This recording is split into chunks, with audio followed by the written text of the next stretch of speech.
Perfeito. Olá, pessoal, para quem está assistindo essa palestra, então, hoje a minha palestra é solo, estou só gravando para vocês poderem acompanhar depois. E a palestra de hoje é sobre gestão financeira, como analisar e como fazer. Primeiro, é bem importante falar que essa visão é a visão minha, que eu aprendi durante todo esse programa do Ali como facilitadora de inovação. Alguns pontos que a maioria das pessoas tem dúvidas sobre a questão de gestão financeira. Quando eu falo maioria das pessoas, são pequenos negócios, né?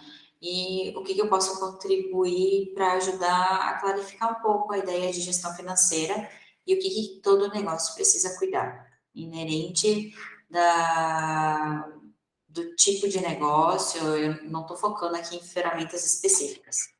Eu estou justamente olhando para pontos de que todo negócio precisa cuidar, independente se for um comércio, indústria ou serviço, tá? E independente do tamanho. É bem importante isso também. Vamos lá. Primeiramente, aqui. Quais os tópicos que vai ser trabalhado aqui durante a palestra, tá? Alguns princípios relacionados à questão da gestão financeira, e é bom deixar bem claro isso. Também vou explicar um pouquinho sobre plano de contas, fluxo de caixa, controle de pagamento e finanças, pagamentos e cobranças, desculpa, capital de giro. Oi? Oi, Ju. Oi. Eu já comecei a palestra, tá? Só para não atrasar, então eu vou continuando. Sim, pode. Vou falar sobre capital de giro, ponto de equilíbrio, controle de notas fiscais, controle de estoque, como fazer uma análise mais coerente, talvez algumas dicas mais simples de como analisar todos esses dados e alguns pontinhos extras que eu tenho aqui, tá? Princípios, que é o ponto 1. Os princípios de uma gestão financeira é um princípio de gestão, tá? Olhando assim, o que eu preciso ter para fazer gestão de qualquer coisa? Para fazer a gestão de qualquer coisa, eu preciso seguir esses 3 mínimos passos. Fazer a coleta do dado, fazer a classificação desse dado e depois fazer uma análise. Aqui eu pus algum exemplo bem simples, mas um pouco aleatório, vamos dizer assim, de como tu pode olhar para isso. Quando eu faço a coleta dos dados financeiros, eu vou colocar lá, vou começar pelos meus custos. Eu paguei o aluguel, eu paguei o condomínio, o plano de telefone, o xerox que eu fiz, a parcela do financiamento, o plano de internet, o ticket de estacionamento, um salário, um gasto com gasolina, e assim por diante. Isso aí é só uma definição. Eu coloquei onde foi, qual é a descrição do meu gasto e o valor dele.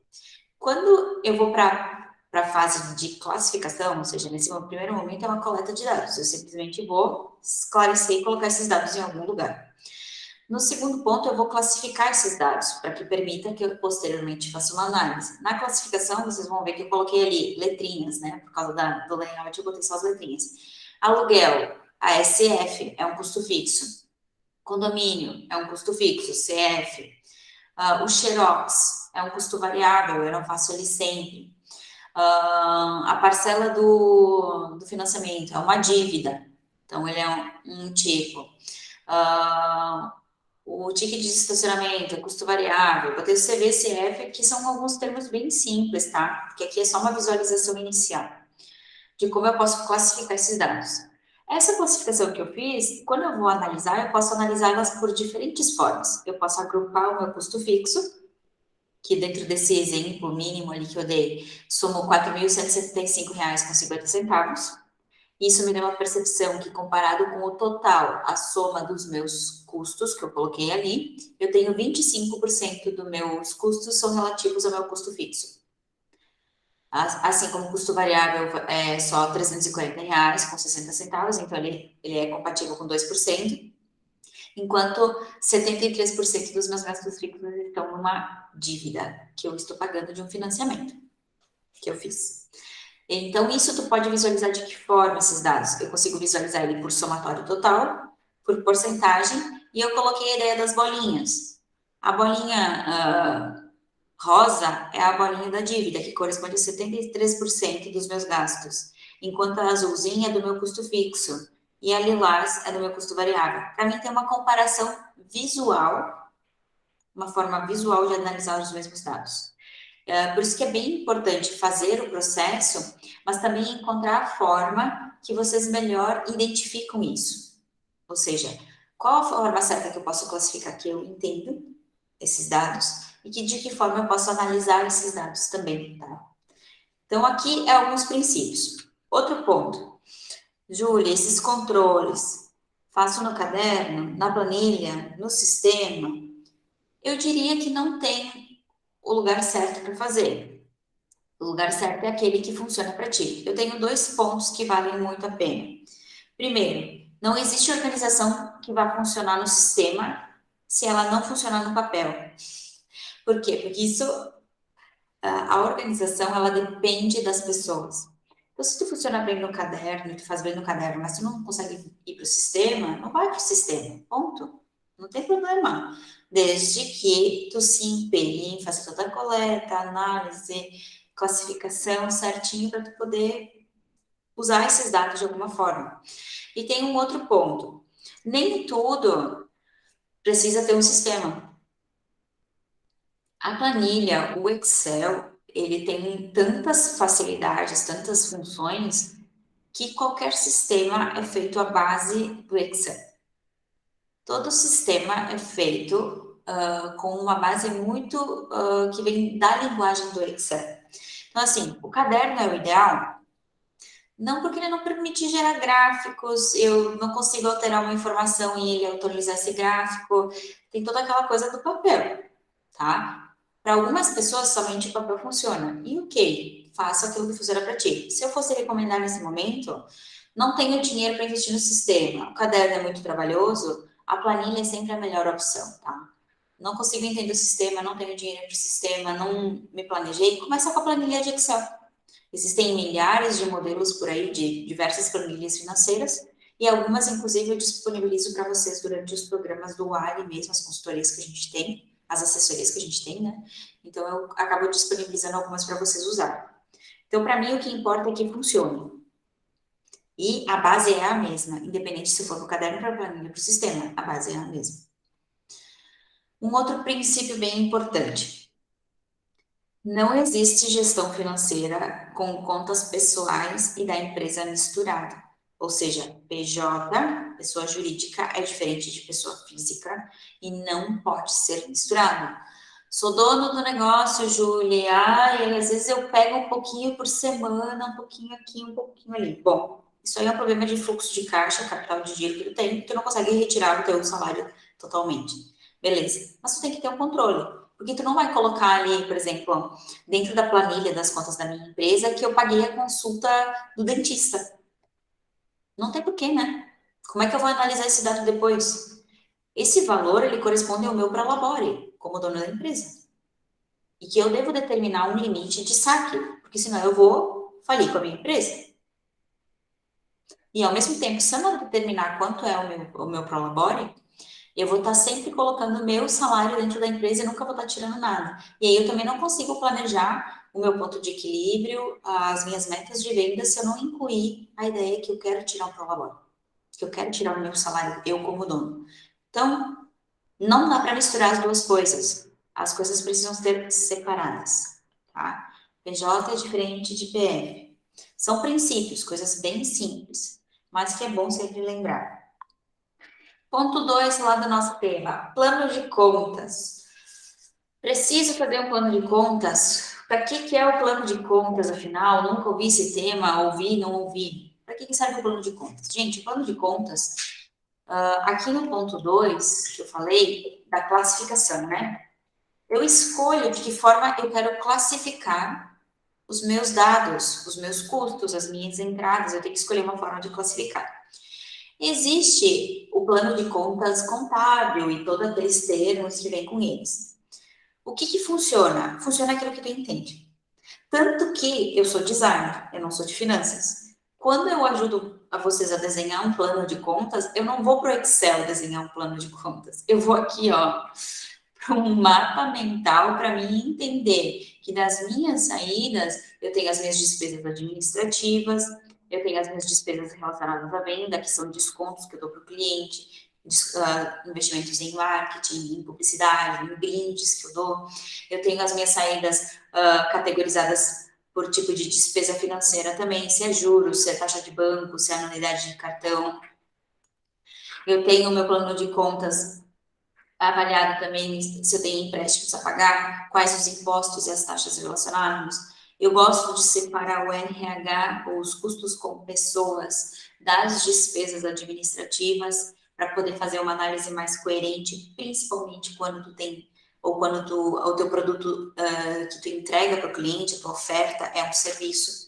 Então, o peso do RH, ou das pessoas, do salário, pesa ali, tu tem que ter uma forma de analisar isso separado.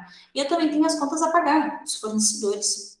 Então, esse aqui é assim, ó, uma simulação de plano de contas que eu criei para uma empresa e que disse, olha, a gente vai categorizar as suas saídas de acordo com esse mapinha aqui. Vamos categorizar por despesas administrativas, despesas relacionadas à venda, despesas financeiras, empréstimos ou dívidas, impostos e taxas, RH e contas a pagar. Essas são as categorias que eu vou usar para botar lá no meu. Quando eu coloquei o gasto, o descritivo do gasto, o valor do gasto, eu vou categorizar ele. E aí, quando eu vou categorizar, eu vou escolher uma dessas classificações aqui, de acordo com esse mapa que eu criei. É uma forma diferente de vocês olharem para o plano de contas, mas principalmente, o que eu sempre ressalto para vocês, façam algo que vocês entendam. Eu, Juliana, designer, prefiro fazer um plano de contas dessa forma, para mim visualizar. Porque é mais fácil de eu visualizar como é que eu estou organizando as minhas contas, como é que eu estou categorizando elas, tá? Então, a questão é, tu pode usar dessa forma ou tu pode usar de uma forma diferente, não tem problema. Um outro ponto, tá? Aqui a gente está olhando para o plano de contas somente para as saídas, tá? No plano de contas contábil, ele vai dizer assim: vocês têm os recebíveis e vocês têm os recebíveis por débito, por crédito, ou recebíveis em 30 dias, 60 dias. Eu não acho esses dados suficientes para tu analisar as tuas entradas, tá? Isso visão de quem trabalha com marketing. Então, eu também criei um outro plano de contas, entre aspas, só que com maior segmentação, para mim entender as minhas entradas também. Eu quero categorizar as minhas entradas por linha de produto, linha A, linha B, linha C. Eu quero entender as minhas entradas por canal de venda. E aí eu vou colocar se ele veio pelo WhatsApp, se ele veio pelo telefone, se ele veio pelo PDV, balcão, se ele veio pelo Instagram. E o tipo de pagamento, ou seja, qual a minha previsão de entrada desse valor. Se for por Pix, se for por dinheiro, se for por débito, se for por crédito, uma vez, duas vezes, três vezes. Então, essas são categorias que eu vou criando para fazer a análise dessas entradas também. Tá? São formas que eu começo a estruturar a minha gestão financeira para mim depois poder gerar dados e eu começar a interpretar. Tanto por cento do meu faturamento veio por Pix, tanto por cento é da linha A, de produtos foi vendido da linha A, tanto por cento foi vendido da linha B, tanto por cento das minhas entradas vieram por vendas por telefone, tanto por cento das minhas vendas vieram pelo Instagram. Eu começo a mensurar essas coisas também. Então, o plano de contas nada mais é do que uma forma que tu categoriza as tuas entradas e as tuas saídas, para que depois tu possa fazer uma análise. Para mim é uma simples visão assim do plano de contas, tá? Júlia, meu contador falou que é diferente. Ah, porque tal pessoa me falou que tem que ser mais dessa forma. Gente, essa é a visão de uma designer olhando para um plano de contas, onde eu consigo fazer uma análise coerente depois desses dados. Porque é para isso que serve o plano de contas, categorizar as minhas entradas e minhas saídas, para que depois eu possa gerar gráficos, que eu possa analisar esses dados depois. Certo? Então, aqui alguns modelinhos simples de plano de contas, que vocês podem fazer isso no papel. Se vocês quiserem saber em que ferramenta eu fiz isso aí, também não tem problema, é só me perguntar. Muitos de vocês, provavelmente, a gente vai acabar usando essa ferramenta para fazer outros mapeamentos. E assim é uma forma bem simples da gente organizar um plano de contas, por exemplo. Terceiro ponto a ser analisado, o que eu preciso controlar? Gente, o fluxo de caixa, né? Se eu não conseguir analisar um fluxo de caixa, se eu não conseguir ter esse controle, eu não faço a menor ideia de como o meu negócio está indo. Não faço a menor ideia, não tenho, sei lá, nada. Então, o fluxo de caixa, ele é um controle fino das entradas e das saídas, que eu consigo fazer o quê? Organizar as minhas informações, categorizar elas e depois eu consigo, inclusive, gerar um gráfico para ver se na minha semana um quanto foi as minhas saídas, quanto foi as minhas entradas e qual foi o balanço da minha conta. Na semana 2, quanto foi as minhas saídas, quanto foi as minhas entradas e o meu balanço da conta. E eu consigo ver isso num gráfico, que nem tá aqui, ó. Eu fiz uma simulação. Se entrou 12 mil, se saiu 12 mil na primeira semana e entrou zero, porque daqui a pouco os meus clientes pagam só a partir do dia 7 e essa minha semana um ela é de 1 a 7, então as minhas entradas vão só na semana 2. Então quer dizer que nessa semana aqui, se eu não tiver um capital de giro na minha conta, eu não tenho como pagar as contas essa semana. E é isso que esse gráfico está me mostrando. As minhas saídas se sobrepõem ao meu balanço da conta somado com as minhas entradas. E aí eu consigo ter uma noção de como é que está andando o meu fluxo de caixa por semana e aonde é que estão os furos. Então, aqui, dependendo também depende assim, gente. Dependendo do fluxo de caixa, a gente adapta a planilha, e aqui eu estou falando de Excel, porque é mais fácil, é onde tu gera gráficos, né? Tu adapta a forma que tu faz o preenchimento de dados do teu fluxo de caixa. Por exemplo, se o meu fluxo de caixa, ele vamos dizer, ele não é tão grande diariamente, são serviços, então, vamos dizer, eu tenho alguma saída no dia 5, uma entrada no dia 12, no dia 17 eu tenho pagamento, no dia 25 eu tenho entrada de novo e depois morreu, eu não tenho muitos dias. Então, eu posso ter uma planilha cuja a minha coluna da esquerda é o meu plano de contas, onde eu vou colocar assim, entradas. Entrada por Pix, entrada por cartão de crédito, entrada por cartão de crédito uma vez, entrada por cartão de crédito duas vezes. É aqui onde eu vou botar nas entradas. Depois nas saídas, eu vou olhar lá para o meu plano de contas. Eu gastei em despesas administrativas, em RH, eu vou colocar todos esses tópicos aqui. No dia 1, eu tive recebíveis, eu tive entradas, a minha entrada foi onde? Foi por Pix? Foi por quanto? Aí eu vou colocar na célula correspondente. Né? Nesse tipo de planilha, tu consegue ver o teu mês inteiro, apesar de ficar um monte de colunas pro lado, tu vai ter que andar um pouquinho para continuar preenchendo, tu tem uma aba da tua planilha com o mês inteiro. E tu tem aqui embaixo, através do Excel, tu tem o total, ó, por uma fórmula, tu faz o total de saídas, o teu lucro ou prejuízo, que tu já faz ele menos as entradas, o saldo inicial e o saldo acumulado. É uma forma de ver. Isso aqui é uma inserção diária de dados, só que tu não vai botar, por exemplo, tu escolhe se tu quer botar ele descrito ou não. Isso tu pode adaptar a planilha conforme o teu fluxo de coisas. Essa não é uma planilha que eu indico mais, tanto que a versão que eu passo para vocês, ela não é dessa forma aqui, justamente pela confusão que depois esses dados dão, tá? Normalmente, a planilha que eu passo para vocês é essa aqui, ó. Quando a gente tem um fluxo grande de entradas e saídas por dia. Então, aqui eu tenho uma coluna onde eu coloco o nome do cliente ou do fornecedor, a descrição, se foi da entrada ou da saída, paguei carne, recebi do fulaninho, do crediário do fulaninho, sabe? E aí tu coloca, bom, se foi uma entrada, eu coloco na coluna da entrada, se foi uma saída, eu coloco na coluna da saída, e depois aqui eu coloco a categoria desse gasto. Ah, foi um gasto de despesa administrativa, foi um gasto de contas a pagar, foi uma entrada de Pix. Aí eu coloco a categoria aqui do lado. Tá? Então, essa tabela aqui, eu já tenho uma pré-pronta, mas a gente pode também estar personalizando ela, de acordo com a necessidade. Tu vai olhar para dois pontos na hora que tu cria. Primeiro, o teu plano de contas e como é que tu vai organizar ali. Segundo, o teu fluxo de informação. Prefiro olhar isso num dia só e ser a aba 1, dia 1, a aba 2, dia 2, a aba 3, dia 3? Ou quero que seja por coluna? Coluna do dia 1, coluna do dia 2, coluna do dia 3. Cada uma vai ter algumas restrições de quantidades de dados que vocês vão colocar. O ideal é que depois, lá no final, por exemplo, nesse caso aqui, preenchem por aba, e na última aba eu ajudo vocês a fazer uma aba de dashboard, que a gente chama. Que a gente pega esses dados todos e a gente começa a agrupar eles para analisar. Aí eu começo a gerar os gráficos, fazer as porcentagens, fazer os comparativos, tudo na última aba. E aí eu não consigo manter todos os meses do ano na mesma planilha, mas aí pelo menos fica mais fácil para vocês analisarem mês por mês. E os resultados eu posso copiar e colocar numa outra planilha que eu quero ver mês a mês e fazer um comparativo de trimestre, semestre e assim por diante, tá? Mas isso depende muito da forma que vocês querem trabalhar.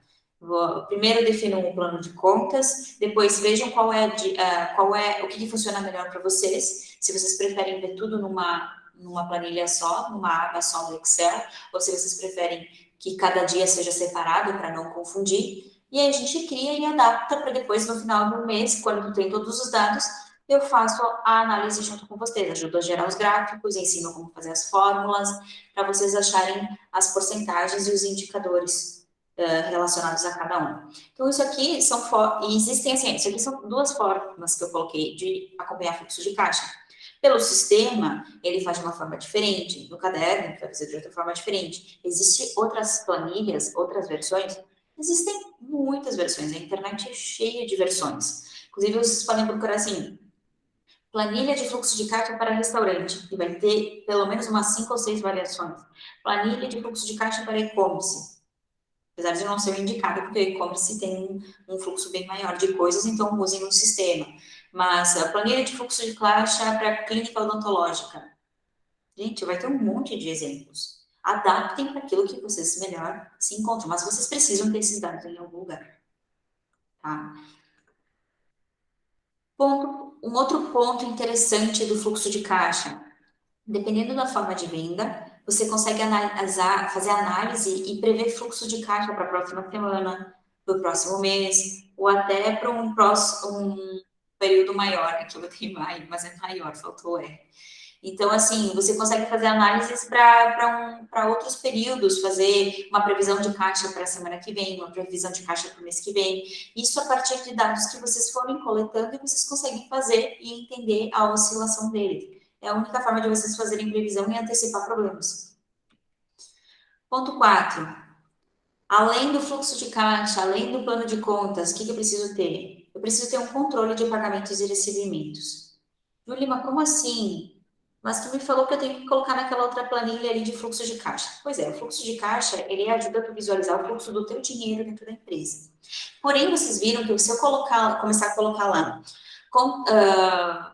fornecedor de carne, um boleto de R$ 650, no pagamento na data com vencimento para data X, e eu paguei na data Y, porque aí teve juros, porque aquela planilha de fluxo de caixa vai ficar muito complexa. Então, às vezes é mais fácil vocês colocarem lá, inclusive eu não coloquei aqui na apresentação, mas é bem importante vocês decidirem o regime do fluxo de caixa. Que é isso? Eu vou botar o dado naquela planilha de fluxo de caixa quando eu paguei o boleto ou quando eu gerei o boleto. Vocês escolhem. O mais aconselhado é que quando vocês pagam, ou seja, quando o dinheiro sai da conta, vocês façam o registro. Porque aí vocês mantêm essa regra para todos. Vocês não ficam com aquela dúvida, eu gerei o boleto da venda esse mês, mas eu vou receber a venda só mês que vem. Então, quando é que esse dinheiro entra? Somente no mês que vem. Não entra na planilha desse mês, tá? Então, essa questão do regime de caixa é bem importante. Para mim, é mais fácil quando eu faço assim. Eu só anoto na minha planilha de fluxo de caixa no momento que aquele dinheiro entrou ou saiu da minha conta, ou seja, eu tenho acesso a esse dinheiro já naquele momento. No momento que eu tenho acesso, é o momento que eu coloco. Isso é bem importante, por exemplo, para empresas que não usam antecipação da maquininha de cartão de crédito. A pessoa passou, a venda foi feita em 2 vezes, o pagamento entrou, o pagamento não, a cobrança para ela no cartão entrou agora, porém o meu recebimento vai ser aqui de 20 dias, 24 dias, 30 dias, de acordo com a negociação. Então, vocês têm que cuidar com isso também. Qual que é o regime de caixa de vocês, como é que é o fluxo de entrada de dinheiro e de saída, tá? Eu sempre aconselho, só coloca na planilha de fluxo de caixa no momento que o dinheiro realmente entrou para vocês e que ele está disponível para vocês usar. Controle de pagamentos e recebimentos funciona justamente para isso. Eu posso ter uma planilha de controle de boletos a pagar. Ah, eu recebi a encomenda, veio o boletim impresso para mim e normalmente eu deixo ele ali de lado e volta e meia eu me esqueço. No Excel eu posso já pegar. Boleto chegou? Tá aqui o boleto, beleza. Eu vou anotar lá, boleto de tal vencimento, tal dia. E aí depois eu vou organizando por data e eu coloco o dia do vencimento, o dia do pagamento e faço um controle também no final se eu acabo pagando muitos boletos em atraso, quantos juros eu estou pagando, porque eu posso botar nessa planilha. Boleto da carne, valor X, data de vencimento tal, eu paguei no dia tal, então o valor do pagamento, ou seja, o valor que saiu da minha conta, foi X porque eu paguei R$ 4 de juros. E no final do mês eu consigo fazer um comparativo de quantos juros eu estou pagando por esquecer boleto, por não conseguir ter um capital de giro suficiente para fazer, e eu tenho uma mensuração de quanto de juros eu estou pagando em cima desses pagamentos. A mesma forma com os recebimentos, eu tenho uma planilha de controle. Eu vendi nesse mês, mas o meu plano de recebimentos, isso aqui vai entrar somente no dia X, porque eu tenho 30 dias do giro da maquininha de cartão que eu recebo só daqui a 30 dias. Tá? E também é bem importante e um pouco mais complexo, Júlia, se eu fizer adiantamento. Bom, se tu fizer adiantamento, tu vai estar pagando juros, inevitavelmente. Tu pode estar fazendo uma avaliação mais longa de vendo quanto dinheiro tu está perdendo fazendo o adiantamento do pagamento da maquininha de cartão de crédito e que formas tu tem para aumentar o teu capital de giro e não depender de fazer giro com o valor da maquininha de cartão de crédito. Pode fazer essas dinâmicas. Por isso que planilhas de controle de recebimento são feitas separadas do teu fluxo de caixa, porque a dinâmica delas é diferente. E me permite analisar outros dados que eu não prestei atenção até agora. Então, aqui alguns tópicos. Visualização por cobrança, boleto, depósito, débito em conta, controle de datas e, caso aconteça, cálculo de juros e as mesmas regras também para a questão do controle de recebimentos. Capital de giro. Fiz o meu plano de contas, elaborei a minha planilha de fluxo de caixa, estou começando a preencher, estou fazendo o cuidado, estou fazendo o controle dos meus boletos a pagar e as minhas entradas, as minhas cobranças em outra planilha. Agora eu preciso começar a medir algumas coisas. A Julie falou em capital de giro e quando eu antecipo na maquininha, estou deixando de ganhar dinheiro porque eu estou usando isso aí para o meu capital de giro. O que é capital de giro? Capital de giro é a diferença entre os recursos disponíveis em caixa e as somas de despesas e contas a pagar relativas a um determinado período. Tá? Esse determinado período pode ser uma semana, pode ser um mês, pode ser um trimestre, um semestre. Vocês indicam. Qual é a importância? A importância do capital de giro é que, além de vocês não perderem dinheiro nessas negociações de maquininha de cartão de crédito e tal, vocês também, com o dinheiro na mão, tu tem uma forma de negociar com os teus fornecedores.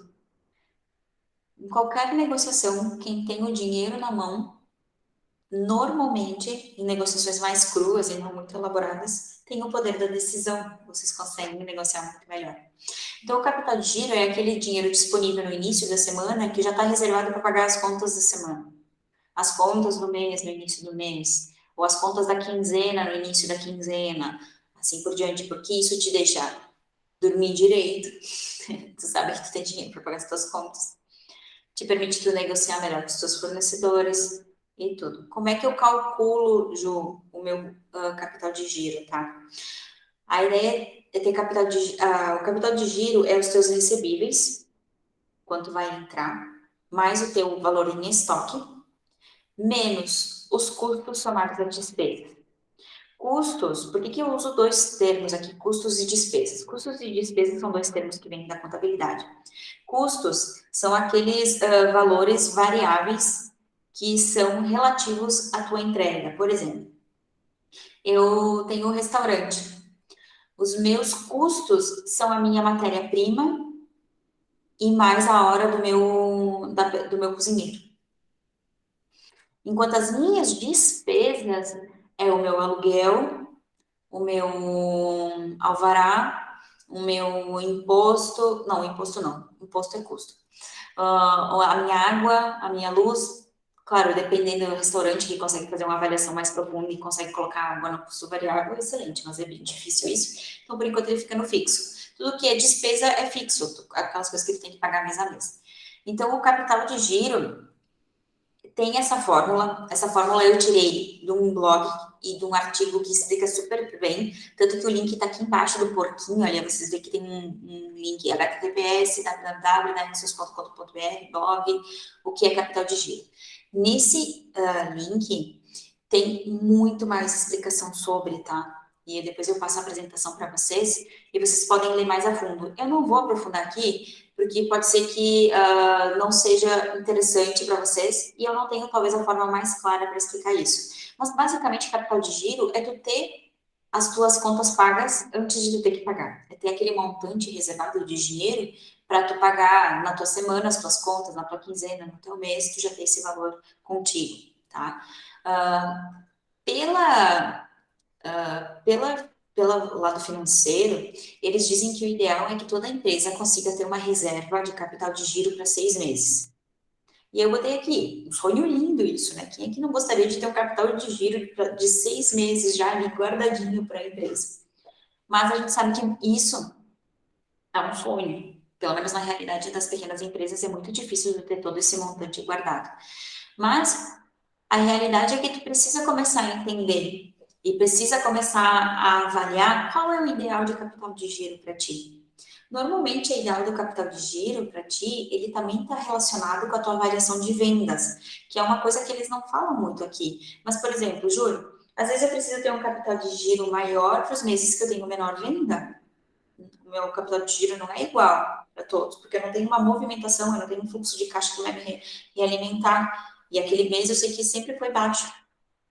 Então, daqui a pouco, acabou de ter boletos do mês passado, que foram de compras, que foi uma movimentação boa, e que caíram no mês, nesse mês, que tem uma baixa de venda. Então, o meu capital de giro está mais alto.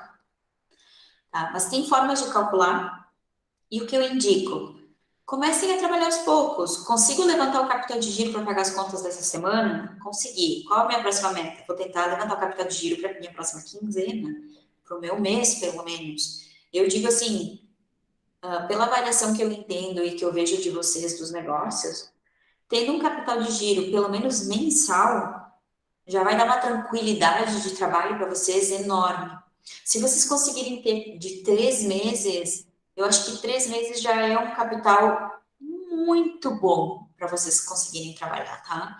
Esse é o ideal. Então, assim, Ju, tô pensando em fazer um monte de investimentos e tal, e eu nem tenho capital de giro ainda. Tu tem que pesar na balança. Esses investimentos vão me ajudar a vender mais? Vão me dar retorno ali na frente? Ou não? Porque se eles não dão retorno, ou demoram muito tempo para dar retorno, o meu ideal é que eu comece a guardar dinheiro para o capital de giro e não para o investimento. Porque pela ordem das coisas, é mais importante eu ter um capital de giro primeiro e depois começar a fazer uma reserva para investimentos, do que eu pegar logo e ir sair investindo sem ter meu capital de giro. Porque aí vai te dar problema, vai acumular boletos, vai acumular financiamento, vai acumular coisas, porque a gente sabe que levantar dinheiro não é bem assim. Então comecem assim, empresa sadia para mim é a empresa que está faturando ok, mas que tem capital de giro guardado, pelo menos para um mês, gente. Para um mês, para vocês poderem ter uma vida, para vocês poderem dormir melhor, para qualquer situação, tá? Então, eu acho que comecem a pensar isso. Se vocês ainda não têm o capital de giro, comecem a dar uma olhadinha. Esse link ali tem mais informações para tirar mais dúvidas. Ele tem uma linguagem bem tranquila, tá? Não é uma linguagem financeira. Então, eles vão te dar mais uma noção de o que é interessante para vocês, tá? Mas capital de giro, gente, sem capital de giro, é muito difícil da empresa durar muito tempo. Tu tá sempre correndo atrás do rabo. Isso é muito difícil de trabalhar. E você se vê preso a tomar decisões erradas o tempo todo por não ter esse capital de giro. Então, cuidem bastante disso. Ponto 2, entendi fui lá, estou revisando. Criei o meu plano de contas, comecei a controlar meu fluxo de caixa, criei as minhas planilhas de controle de entradas de recebimentos e cobranças, entendi qual é o meu capital de giro, que é necessário, estou começando a fazer o levantamento dele. Outro ponto que influencia, ponto de equilíbrio. O ponto de equilíbrio, ele é o mínimo que você precisa vender no mês para pagar os custos, ou seja, os custos são aqueles gastos relacionados ao que eu vou entregar para o cliente e as minhas despesas, os meus custos fixos daí. As minhas despesas são aqueles gastos fixos que todo mês. Então, o meu ponto de equilíbrio é quanto eu preciso vender para pagar aquilo que eu estou vendendo e pagar o meu custo fixo, tá? Minha despesa fixa, no caso. Eu não sou de finanças, né, gente? Então, eu troco os termos, tá? Desculpa aí. E aí, eu coloquei aqui, olha a pegadinha. Quem acha que, porque eu tenho 15 mil de custo fixo, eu preciso vender 15 mil para não sair no prejuízo, se engana. E o custo de entregar esses 15 mil vendido. Então, cuidado, o ponto de equilíbrio não é igual ao custo fixo, tá? Se alguém está calculando o ponto de equilíbrio, preciso vender X para pagar isso, tá errado, tá? O ponto de equilíbrio contábil, que é o mais tradicional para vocês, é os custos somados às despesas, dividido pelo índice de margem de contribuição. Opa, ficou um textinho ali errado na apresentação. Esse último bloco de texto vocês ignoram.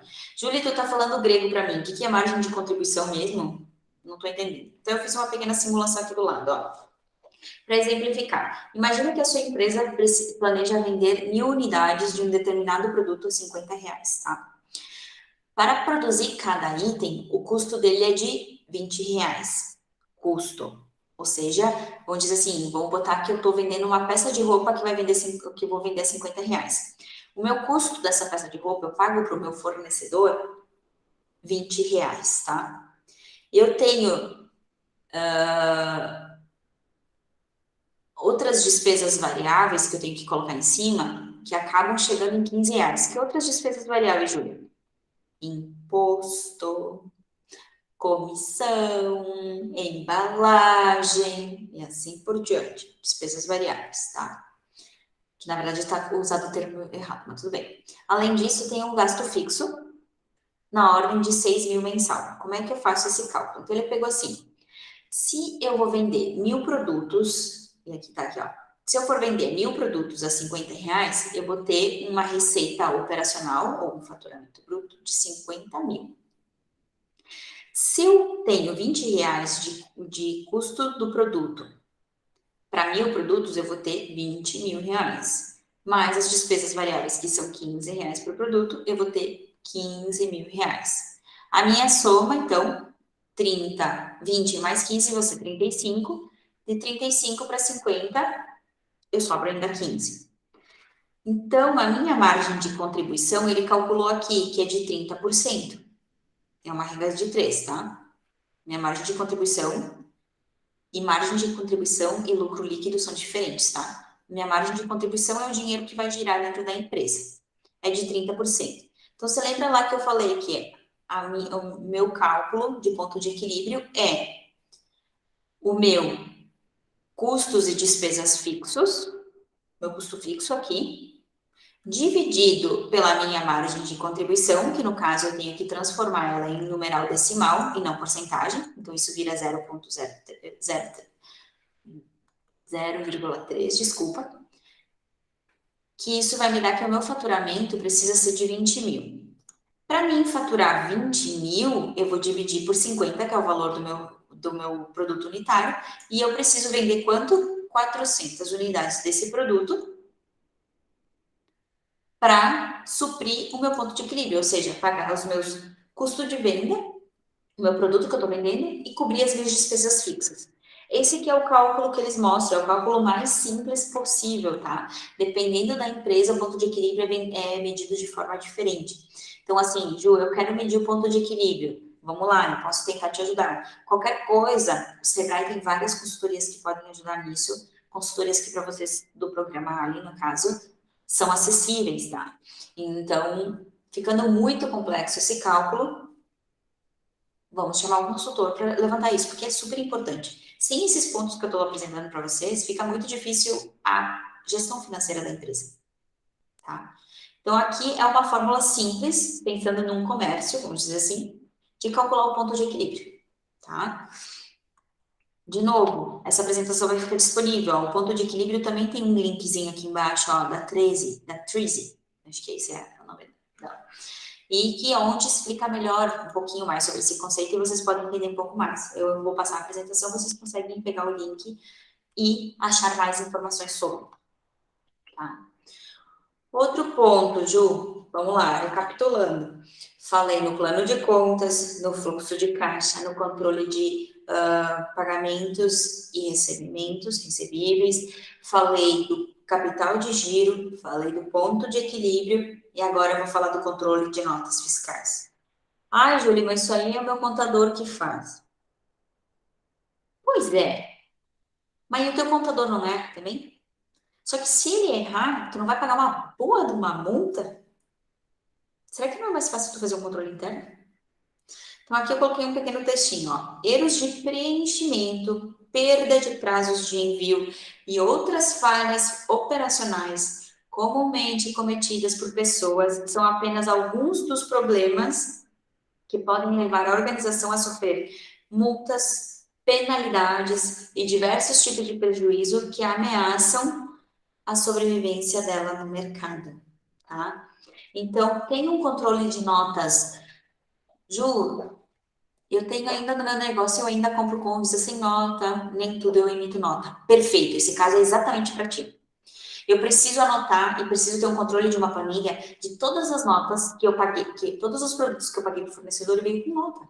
Por quê? Porque no final do mês eu preciso pelo menos gerar em nota aquilo que eu comprei. E tem uma relação que o teu contador vai falar que não pode ser igual, inclusive. Tu tem que faturar mais em nota do que o que tu pagou em nota, porque senão a tua empresa está sempre falindo.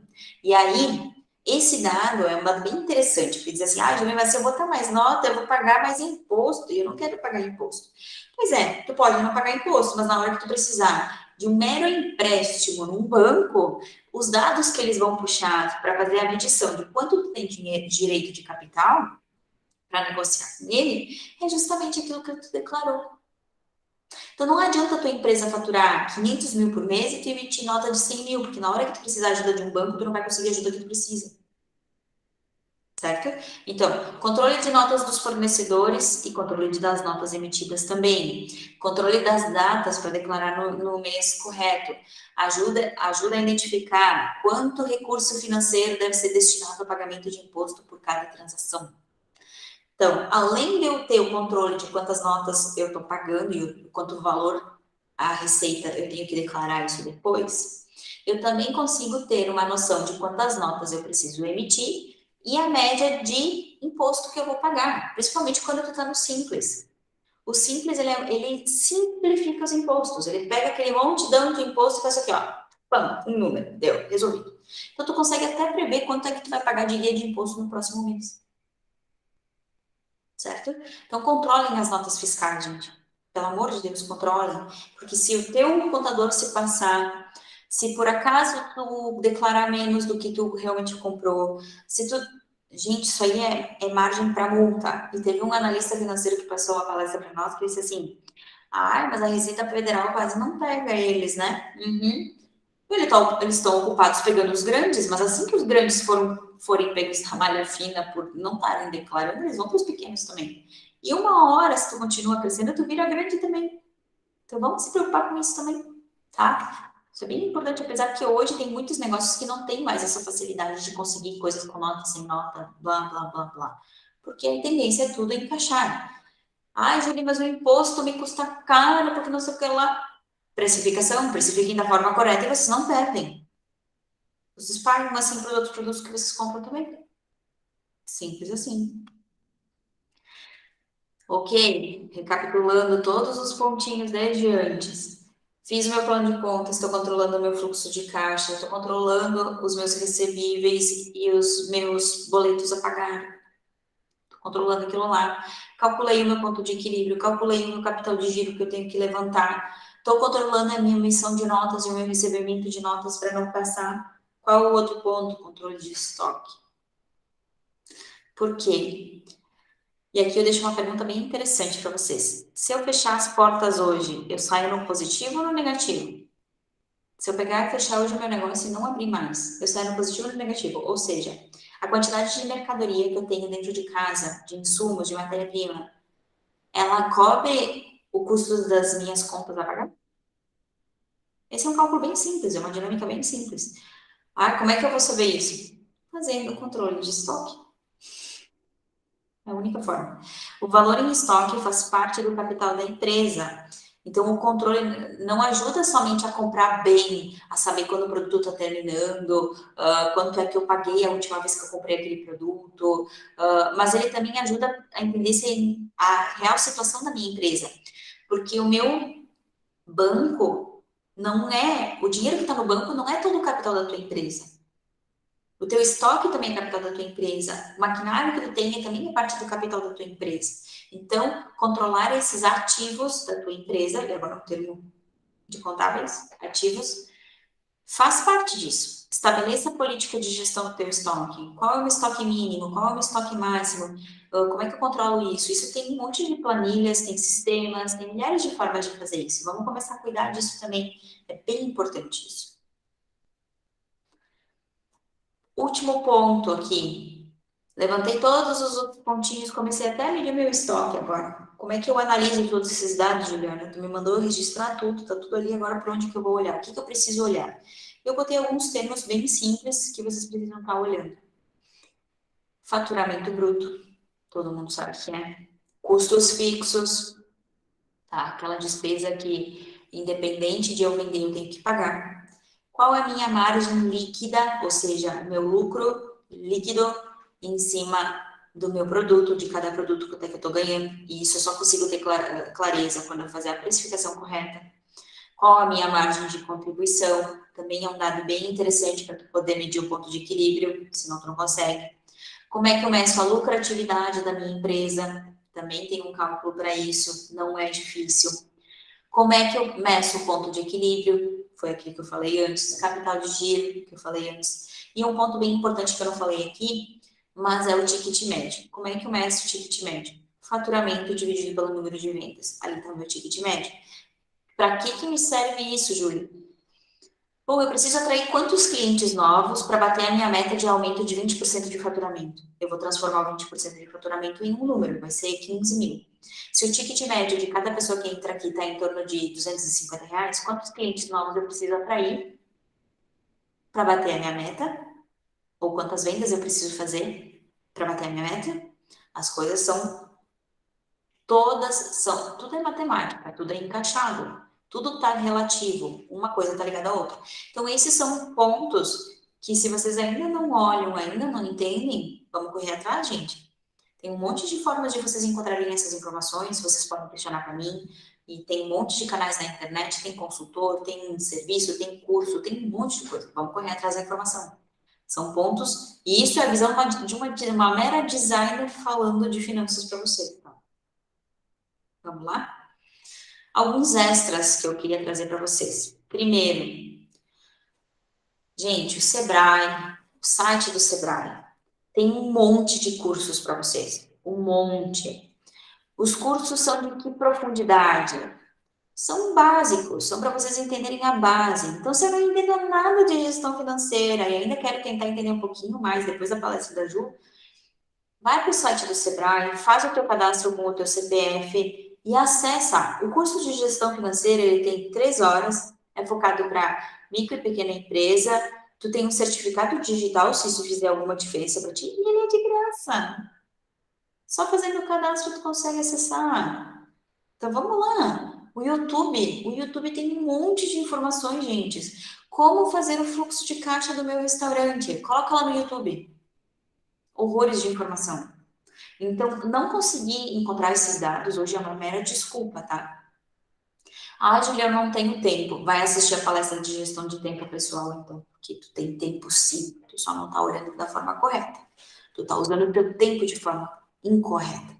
Por isso que tu não tem tempo, tá? Mas vamos buscar essas informações. Ah, mas eu pago alguém para olhar o financeiro para mim. Tu paga alguém que tu não entende bolhufas daquilo que ele tá fazendo, e na hora que ele sair e tu precisar quebrar um galho para fazer, essa pessoa é insubstituível, ela não pode sair sequer da cadeira dela, ela não pode ficar doente, ela não pode tirar férias. Vamos entender um pouquinho disso, é sobre o negócio de vocês. Um outro extra, plano de contingência. Que diabo é isso, Júlio? Plano de contingência financeira identifica os piores cenários que a sua empresa poderá atravessar, quais os impactos no negócio e apresenta possíveis respostas à frente a esses cenários. O que significa isso? Ju, estou pensando em fechar as portas, estou com pouco estoque, não tenho mais crédito na praça, estou com financiamentos para serem liquidados, eu não tenho capital para liquidar isso aí, eu não estou tendo faturamento, e aí eu não sei por onde começar. Começa desenhando um plano de contingência. Ah, e o plano de contingência precisa ser feito por um contador. Pelo certo, sim. Mas se eu não tenho dinheiro nem para pagar meus fornecedores, como é que eu vou pagar o contador para fazer o plano de contingência para mim? Então vamos puxar. Plano de contingência. Na visão desta designer aqui, por onde eu começo a desenhar ele? Primeiro, faça um levantamento. Entenda todas as dívidas atuais, todos os juros que tu está pagando. Ou seja, eu financiei algo, eu estou pagando X de juros comparado com o capital que eu ganhei. Põe. E quanto eu estou pagando de juros se eu atrasar essa conta? Põe lá também. Faz uma planilha, levanta tudo, faça em coluninhas, bonitinho, organiza ali. Depois pega esses mesmos dados e faz uma categorização por importância de impacto, tá? Faz uma leitura de impacto que aquela dívida tem no teu negócio. Ah, Julie, eu estou devendo para o banco e os juros é altíssimo se eu deixar atrasar. Pois é uma conta importante. Mas se tu está deixando de pagar um fornecedor, que é muito importante, que daqui a pouco está te fornecendo o teu produto que é líder de vendas, qual é mais importante pagar? A minha dívida dos juros alto e ficar sem um produto para vender? Ou é melhor eu deixar o banco cobrar os juros para mim nesse momento, dentro do cenário complicado que eu tô, e eu pagar o meu fornecedor, manter ele em dia para que eu consiga botar produto para dentro de casa e consiga ainda ter formas de vender e girar capital ali para mim daqui a pouco, em seguida, pagar esse outro banco. Vamos começar a pensar pela lógica. O que é mais importante para minha empresa? Pagar um financiamento ou pagar um fornecedor que é super importante e que é o melhor produto para mim? Pagar um fornecedor que é um produto que eu compro uma, duas vezes por ano ou pagar o fornecedor que eu compro todo mês?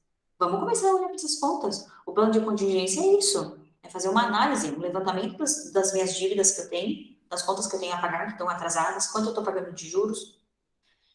Depois disso, qual é a importância de cada uma dessas contas para o meu negócio, olhando para o meu capital de giro. E depois eu vou planejar o dinheiro que está entrando essa semana, porque eu vendi algum produto, onde é que eu vou alocar ele?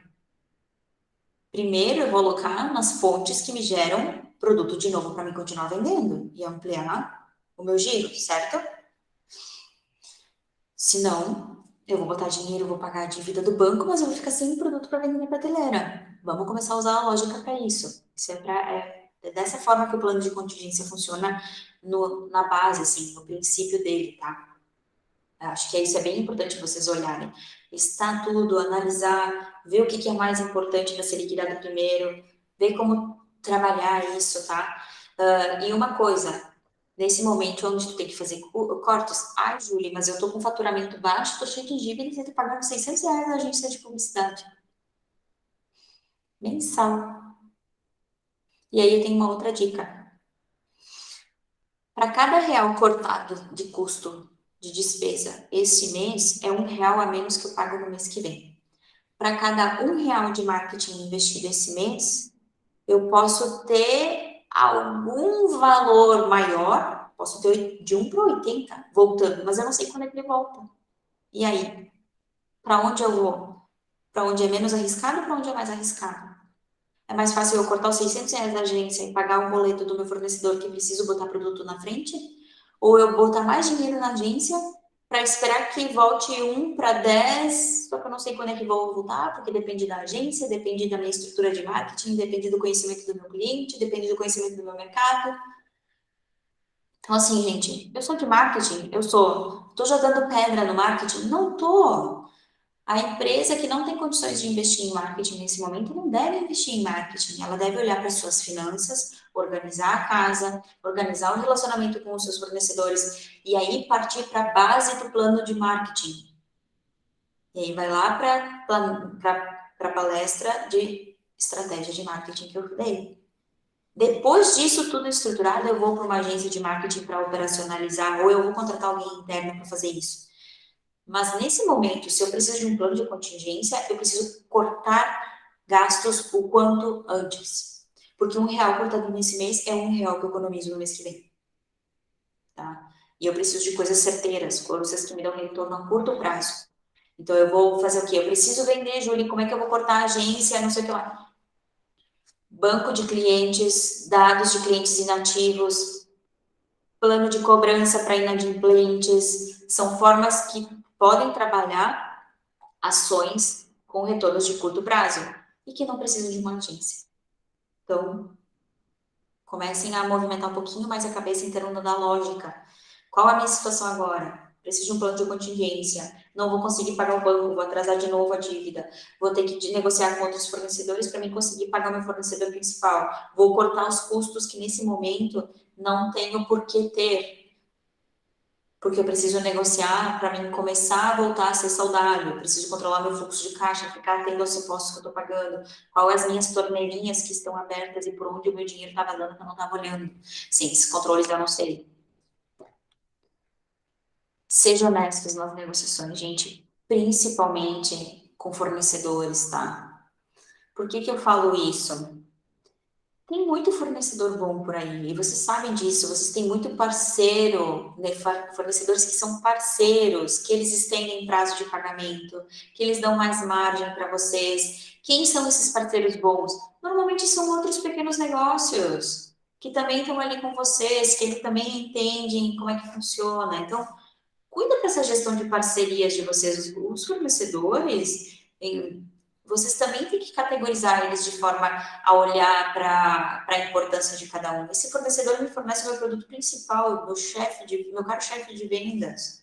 Onde é que eu tenho que ter esse fornecedor? Tenho que ter um relacionamento excelente com ele. Então, vamos ser honestos nas negociações. Fulaninho, eu não vou conseguir te pagar esse mês. Então, segura um pouquinho o protesto desse boleto, porque eu já planejei aqui as minhas contas. Se tudo der certo, no mês que vem eu já consigo acertar contigo. Mas só fala isso quando tu tem o planejamento, quando tu fez o plano de contingência. Então, não adianta ser honesto dizendo que tu não pode pagar e tu dar um prazo de previsão que tu não vai conseguir cumprir de novo, porque isso não é honestidade. Vamos lá. Vamos dar a cara ao tapa, vamos deixar um pouquinho o ego de lado, porque nesse momento tu precisa de empatia e tu precisa focar naquilo que tu realmente quer, tem que resolver. Então, o ego fica para trás, esqueçam o ego, esqueçam, tá? Planejamento financeiro. Opa, Júlio, saí do plano de contingência, não estou mais com dívidas, comecei a organizar minha empresa, segui os passos anteriores, estou fazendo as análises. Como é que eu posso dar o próximo passo? Já estou com alguns dados na mão, já estou com 3, 4 meses ali com dados na mão, já estou conseguindo analisar. Vamos fazer o planejamento. Vamos dar um passo adiante. Planejamento. A partir dele é possível controlar, organizar ganhos e gastos, melhorando a saúde financeira da pessoa ou da empresa. Isso é aplicado para a pessoa também. Para então traçar objetivos e montar planos de ação. Por onde eu começo? Lá no meu plano de contas. Olha o plano de contas aí de novo, gente. Eu organizo os meus gastos olhando pelas categorias do meu plano de contas que eu criei. Como é que tá lá? Quanto é que eu estou gastando em média de gastos das minhas despesas administrativas todo mês? Quanto é que está indo? Bom, qual a minha meta? Ele está dentro de algo interessante para mim? Eu gostaria de diminuir? Não gostaria de diminuir? Como é que eu sei se isso é bom ou se é ruim? Desenhe alguns cenários. Vamos lá, vamos simular mês que vem. Mês que vem, se for 30% a menos de venda do que esse mês, que é um corte meio brusco. Onde eu posso cortar? Onde eu não posso cortar? Ou melhor, eu não quero planejar com uma visão de um cenário negativo, eu quero planejar a minha escala. Como é que eu aumento a produção da minha empresa? Vamos lá. Minhas despesas de pessoas, no meu plano de contas, eu tenho o RH lá, eu tenho a minha mensuração dos últimos meses. Se eu colocar mais uma pessoa, qual que é a média de salário? Qual é a média de imposto que eu vou pagar? Quanto vai aumentar o meu custo fixo?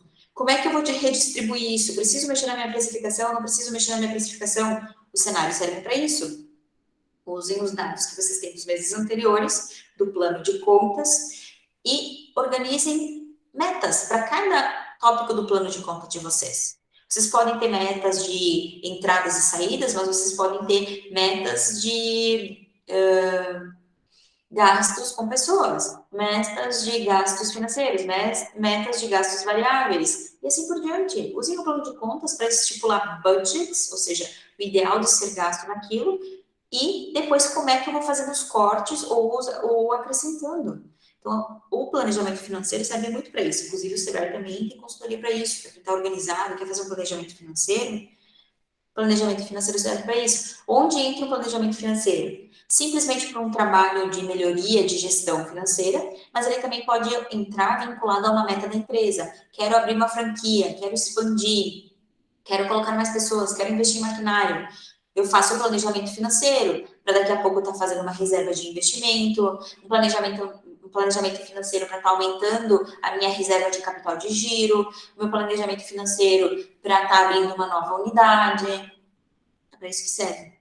Então, eu começo pelo plano de contas, desenhando os cenários em seguida, imaginando os meus tetos, o meu mínimo e o meu máximo dentro do cada item do meu plano de contas. E depois, o que eu pego? Eu tenho que apresentar para a minha equipe, né, gente?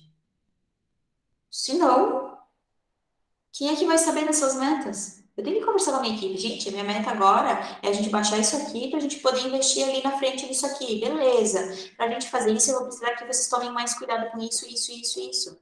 Tá aqui. Vamos lá. Ah, Julia, eu não quero abrir dados financeiros para os meus funcionários. Existem tantas formas de tu abrir um dado para as pessoas sem necessariamente falar em número de faturamento. Tu pode trabalhar com a tua equipe falando em porcentagens. Gente, meu custo administrativo hoje está em 30% do total do meu custo. Como é que a gente pode fazer para diminuir isso? Que aí assim eu posso pegar essa porcentagem e contratar outras pessoas. Posso estar pensando em repassar esse valor para vocês no futuro. Vamos trabalhar isso um pouquinho mais, vamos usar a lógica ali. Também o planejamento financeiro, ele ajuda vocês a trabalharem a autonomia das equipes. Por exemplo, Ju, hoje sou eu que centralizo todas as contas da empresa comigo, porque eu tenho medo que as outras pessoas mexam no dinheiro e vai me dar problema. Tu vai quebrar ali na frente, tu vai quebrar, sabe o quê? Ainda não vai quebrar a empresa, tu vai quebrar a cuca, cabeça, tu vai enlouquecer de tudo que tu vai estar centralizando em ti. Faça o processo contrário. Eu quero dar liberdade para o meu financeiro, para ele poder comprar o papel higiênico da minha empresa, sei lá, negociar com o fornecedor. O que eu faço para ela conseguir fazer isso dentro de uma limitação? Eu estipulo os valores que cada tópico do meu plano de contas, o mínimo e o máximo, e ela tem que tentar fazer as negociações se mantendo no meio. Tudo que ela prevê que for passar disso aí, ela tem que vir conversar comigo. Mas só se for passar disso, senão eu dou autonomia para ela trabalhar dentro desse limite que eu impus. É uma forma de tu trabalhar descentralizando algumas tarefas que não deveriam estar contigo. Quantas vezes que eu falei, como é que tu é empreendedor se tu tem que decidir até qual a marca de papel higiênico que tem que estar na tua empresa? Não dá para você centralizar em tudo. Então, o planejamento financeiro também é uma forma de vocês darem autonomia para um pouco mais de liberdade, eu não diria nem autonomia, um pouco mais de liberdade para as equipes de vocês, mas mesmo assim manter um controle. Terminou. É isso, gente. Parece que eu tô dando sempre xixi nas minhas palestras, mas não é isso, tá? É realmente coisas para vocês pensarem. Então, da palestra de gestão financeira, é isso, gente. Eu não trouxe nada muito mais específico, não fui aprofundando muito mais coisas, tá? Porque eu também acho que é um conteúdo que eu não tenho tanto conhecimento para dar, eu só tenho conhecimento prático sobre isso. Mas eu entendo que vocês precisam de algumas coisas, precisam abrir os olhos para as possibilidades, tanto de cenários positivos quanto em cenários negativos e como começar a trabalhar isso, tá? Então, ali é um apanhado bem simples. Talvez se vocês forem conversar com um gestor de finanças, um contador, ele vai dizer, nossa, ela falou um monte de besteira. Mas eu entendo que as empresas que eu atendi até hoje, que cuidaram, pelo menos desses passos que eu mostrei, elas são empresas que estão bem financeiramente, que elas estão conseguindo evoluir. As empresas que não conseguem trabalhar esses pontos, infelizmente, elas estão naquela situação dizendo que o caixa está empatando, só que o caixa não está empatando. Muitas vezes elas estão pagando para vender. E aí começa aquele problema de ali na frente, vira uma bola de neve. Eu tenho que pegar empréstimo para fazer capital de giro, para fazer isso, e aí o capital de giro, de repente, que eu achei que fosse vir para capital de giro, eu tive que pagar um outro furo que apareceu ali que eu não sabia. E quando eu vejo, eu tô com a dívida, tô sem capital de giro, e tô vendendo, mas não tá sobrando. É ali que começam os pepinos, tá? Então é assim que as coisas desandam. É quando a gente não tem conhecimento sobre as nossas próprias finanças. E esses pontos ali que eu passei, dá para aprofundar muito mais, dá para ter muito mais dados, dá para fazer horrores, dá. Mas eu considero que esses são os mínimos, assim. Eu vi que, acho que foi a Adriana me colocou aqui que queria a planilha de financeira. A planilha de fluxo de caixa é aquela que tu já me passou, que tu já está usando. O que a gente vai pegar nesses dados é aprimorar o que a gente consegue trabalhar melhor ainda em cima, tá? Tá. Porque eu considero assim, a gente pega um modelo que está na internet de planilha, mas a gente precisa adaptar para o contexto de cada um. Então, o trabalho é sempre o mesmo, fazer ela do zero, pegar uma e adaptar para mim dar na mesa. Ah, Julie, gostaria de ver, fazer os cálculos de capital de giro, fazer os cálculos de ponto de equilíbrio. Traz isso para mim, que aí a gente vai tentar fazer na medida do possível. Se for muito complexo e eu não tiver conhecimento para isso, eu vou indicar alguém que possa fazer isso com uma melhor segurança sobre. Essa é sempre a lição. Como eu disse, gente, eu sou designer, essa é a minha formação. O que eu entendo de finanças é o que eu vou aprendendo com vocês na prática e estou aprendendo com vocês, empresas, desde o início do ano passado. Tá? Esse é o meu conhecimento sobre finanças, sobre precificação, sobre toda essa área de contábeis e relacionado ao dinheiro da empresa. Tá? Mas eu considero que sim, em questão de indicadores, ou seja, o que eu preciso controlar para saber como é que a minha empresa está saudável ou não está saudável, ela vai dentro desses dados ali. Esse é o mínimo do mínimo. Esses são indicadores ligados a finanças. Aí na palestra que eu dei da outra vez, do Encontro 2, acho que foi, do coletivo, né, que eu expliquei que existem milhões de formas, milhões de indicadores para vocês estarem olhando para a empresa de vocês. Esses aqui são específicos de financeiro. Tem alguém que quer questionar alguma coisa, quer complementar, gostaria de abrir o microfone para falar?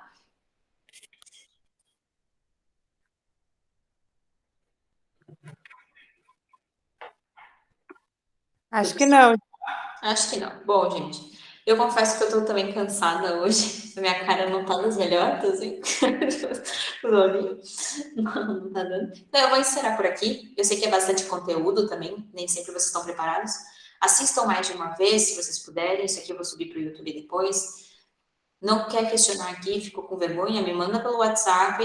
Assim que eu vou recebendo, eu vou passando e vou conversando, vou tentando resolver o máximo possível. E aquilo que eu não sei, eu corro atrás da informação também para vocês. Tá bom? Tá bom, Julie. Beijão, bom trabalho para vocês. Obrigada. Boa noite. Pronto. Tchau.